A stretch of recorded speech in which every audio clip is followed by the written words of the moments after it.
Allahu Akbar, Allahu Akbar, Allahu Akbar, Allahu Akbar. Sallallahu alaihi wasallam.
Assalamualaikum warahmatullahi wabarakatuh. Allahu Akbar, Allahu Akbar, Allahu Akbar, Allahu Akbar. Sallallahu alaihi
Innal hamdanillah nahmaduhu wa nasta'inuhu wa nastaghfiruh wa nastahyi wa atubu ilaik wa na'udzu billahi min syururi anfusina wa syi'ati a'malina may yahdihillahu fala mudhillalah wa may yudhlil fala hadiyalah. Asyhadu an la ilaha illallah wa asyhadu anna Muhammadar Rasulullah.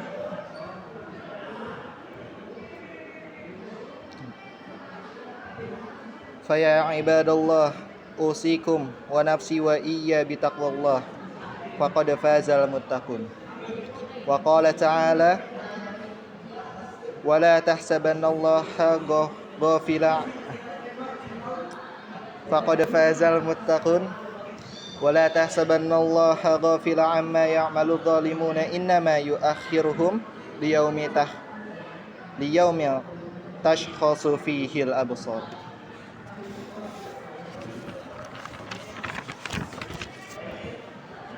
Sidang Jumat yang berbahagia, sidang Jumat yang dirahmati oleh Allah. Puji dan syukur marilah kita panjatkan kepada hadirat Allah, Zat yang Maha Mencipta, Zat yang senantiasa melimpahkan nikmat kepada kita semua, termaksud nikmat taufik dan hidayah. Sehingga pada kesempatan kali ini kita berada di tempat mulia dalam rangka menunaikan sholat Jumat berjamaah. Semoga setiap amal yang kita lakukan hingga saat ini menjadi bukti ketaatan kelak bagi kita di hadapan Allah, serta menjadi wasilah meraih ridhonya. Salawat serta salam tak lupa juga kita curahkan kepada baginda Nabi kita Nabi Muhammad SAW, kepada keluarganya, sahabatnya, dan kita selaku umatnya. Semoga kita mendapatkan syafaat nanti di yaumil akhir. Amin amin ya rabbal alamin. Sebelum memasuki khutbah ini, tak lupa khotib berwasiat untuk diri khotib dan kepada sidang Jumat sekalian Marilah kita sama-sama meningkatkan ketakwaan kepada Allah, sebab takwa menjadi tolak ukur kemuliaan di sisi Allah. Takwa menjadi perisai yang menghalangi kita dari perbuatan-perbuatan yang dilarang. Serta takwa menjadi bekal bagi kita di dunia dalam menghadapi kehidupan kelak di akhir kelak nanti. Semoga kita digolongkan.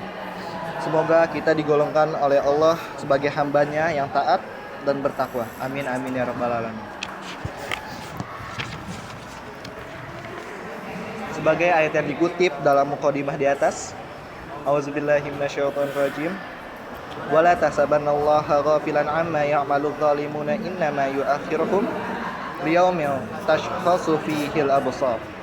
Janganlah sekali-kali engkau mengira bahwa Allah lengah terhadap apa yang orang-orang zalim lakukan. Sesungguhnya Dia menangguhkan mereka sampai hari di mana mata mereka terbelalak. Quran Surat Ibrahim ayat 42. Melalui ayat di atas, Allah memberi peringatan bahwa kita harus berhati-hati dalam setiap tindakan dan perbuatan kita, sebab khawatir apa yang kita lakukan itu termasuk perbuatan zalim. Sementara perbuatan zalim akan dipertanggungjawabkan kelak nanti di akhirat. Ingatlah bahwa Allah tidak lalai mencatat perbuatan yang dilakukan hambanya, termasuk perbuatan zalim. Kezaliman yang tidak akan oleh Allah adalah kezaliman berupa kesyirikan. Kezaliman yang tidak akan diampuni Allah adalah kezaliman Kezaliman yang tidak akan diampuni oleh Allah adalah kezaliman berupa kesyirikan atau menyekutukan Allah. Kezaliman tersebut tidak akan diampuni Allah sehingga benar-benar taubat kepadanya serta menghentikan kesyirikan. Selanjutnya, kezaliman yang akan diampuni oleh Allah yaitu kezaliman seorang hamba kepada dirinya sendiri akibat maksiat dan perbuatan dosa yang langsung kepada Tuhannya. Itu kezaliman yang akan diampuni oleh Allah meskipun ia tidak bertobat selama suka mengerjakan kebaikan. Sebab perlu diketahui, manfaat kebaikan adalah menjadi tarofat atau penebus dosa-dosa kecil yang sudah lalu. Namun, demi harapan yang lebih besar, meraih ampunan Allah adalah bertaubat kepada. Berikutnya adalah kezaliman yang ditangguhkan ampunannya, yaitu kezaliman yang dilakukan kepada sesama manusia. Kezaliman ini tidak akan diampuni oleh Allah, sehingga orang yang melakukannya meminta maaf kepada orang yang dizaliminya. Sebaiknya jika ia meminta maaf dan menyelesaikan di dunia, maka kezaliman itu akan jadi hutang di akhirat. Jika ia tidak meminta maaf dan diselesaikan di dunia, maka kezaliman itu akan jadi hutang di akhirat kelak. Oleh sebab itu kita mesti takut melakukan kezaliman, baik kepada diri sendiri, kepada sesama makhluk, ataupun kepada sesama manusia. Sebab semuanya akan diperhitungkan dan dipertanggungjawabkan di akhirat kelak.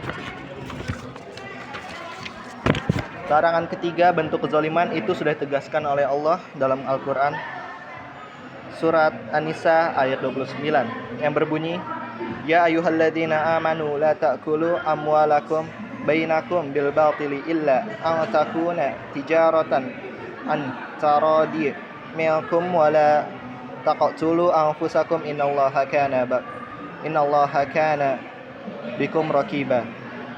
Wahai orang-orang yang beriman, janganlah kamu memakan harta sesamamu dengan cara yang batil atau tidak benar, kecuali berupa peniagaan atas dasar suka sama suka di antara kamu.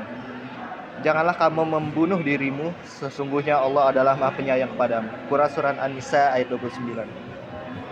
Adapun bagi orang yang zalim dan merampas hak orang lain, sudah banyak dijelaskan dalam Al-Quran dan hadis. Di antaranya, pertama, amal kebaikan diserahkan kepada orang yang zalim. Dalam salah satu hadis, Rasulullah SAW menyatakan bahwa orang yang zalim termasuk orang yang muflis alias bangkrut di akhirat. Maksud bangkrut di sini adalah amal-amal kebaikannya habis karena diserahkan kepada orang yang dizoliminya. Hal ini sebagaimana hadis yang diriwayatkan oleh At-Tirmizi yang diterima oleh sahabat Abu Hurairah. Yang artinya, sesungguhnya orang yang bangkrut dari umatku adalah orang yang datang pada hari kiamat membawa amal puasa, sholat, dan zakat. Namun, ia datang setelah mencaci kehormatan si ini, menuduh si ini, dan makan harta si ini. Maka ia pun didudukan, lalu si ini dibalas dari kebaikan-kebaikannya. Si itu dibalas dari kebaikan-kebaikannya setelah habis kebaikan-kebaikannya. Sebelum melunasi kesalahan-kesalahannya, maka diambillah kesalahan-kesalahan mereka lalu ditampakkan kepadanya. Akhirnya ia dihempaskan ke dalam neraka. Hadis riwayat At-Tirmizi. Kedua, diberi balasan yang berupa dengan bentuk kezaliman. Dalam hadis riwayat Imam Ahmad disebutkan ketika ada orang yang mengambil sejengkal tanah di dunia, maka di akhirat ia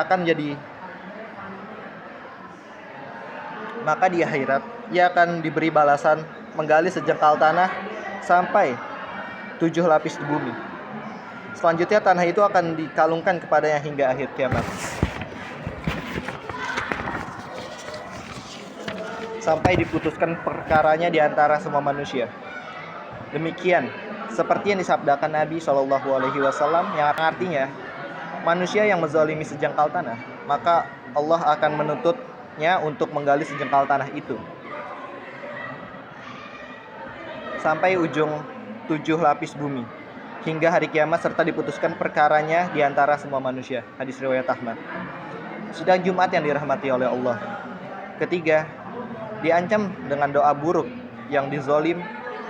Ingatlah, orang yang zolim adalah salah satu 3 di antara golongan yang mustajab doanya, meskipun orang itu termasuk orang jahat atau non-muslim, sebagaimana yang telah disebutkan dalam hadis Nabi Muhammad SAW yang diterima oleh sahabat Abu Hurairah, wattaqa da'wata wadlum fa inna da'watal madlum mujabah, yang artinya takutlah kamu terhadap doa orang yang zalim, sebab orang yang dizalimi itu mustajab atau cepat terkabul.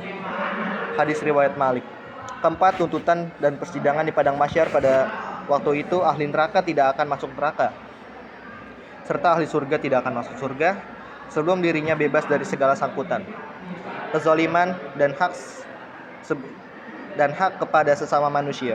Selanjutnya, ahli neraka tidak akan masuk neraka selama ia masih memiliki hak kepada ahli surga.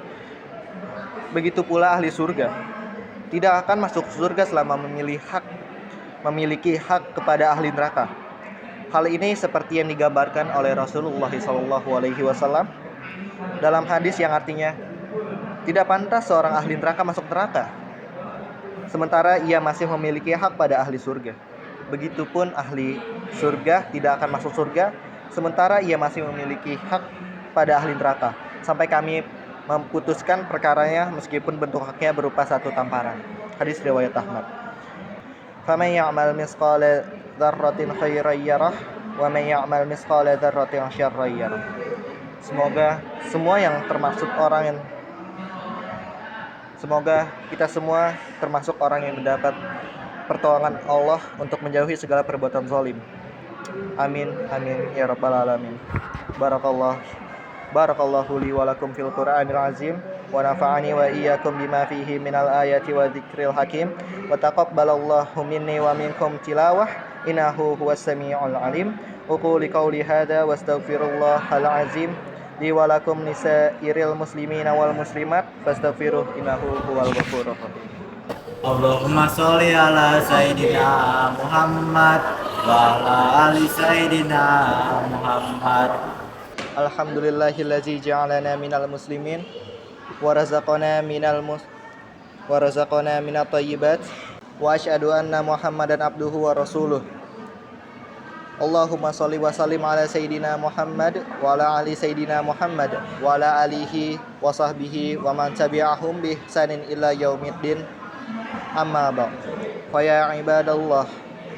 ya ibadallah ittaqullah faqad fazal muttaqun. Qala Allah ta'ala innallaha wa malaikatahu yusholluna 'alan nabi Ya ayyuhalladzina amanu sallu alaihi wa sallimu taslima. Allahumma salli wa sallim ala sayyidina Muhammad.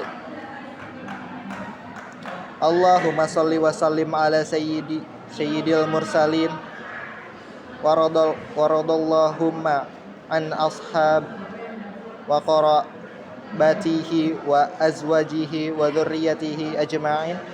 Allahumma ighfir lil muslimina wal muslimat wal mu'minina wal mu'minat al ahya'i minhum wal amwat innaka sami'un qaribun mujibud da'wat wa ya qadiyal hajat ya arhamar rahimin. Allahumma inna na'udzubika min adzabi jahannam wa na'udzubika min adzabil qabr wa na'udzubika min fitnatil masiihid dajjal wa na'udzubika min fitnatil mahya wal mamat. Allahumma inna na'udzubika min hawi wal hazan wa na'udzubika min hazl wal qasal wa na'udzubika min jumbi wal jumb wa na'udzubika min ghalabatid daini wa qahril rajal. Rabbana atina fid dunya hasanah wa fil akhirati hasanah wa qina azabannar. Ibadallah, innallaha ya'murukum bil adli wal ihsan wa itadzil qurba wa yanha 'anil fahsya wal munkar wal baghi ya'idzukum la'allakum tadhakkarun. Fadhkurullahal azim wadhkurkum wad'uuhu yastajib lakum wa la dzikrullahi akbar. Aqimus shalah. Allahu akbar, Allahu akbar, la ilaha illallah, asyhadu anna Muhammadar Rasulullah. Hayya 'alas shalah, hayya 'alal falah, qamati shalah, qamati shalah. Allahu akbar, Allahu akbar, la ilaha illallah.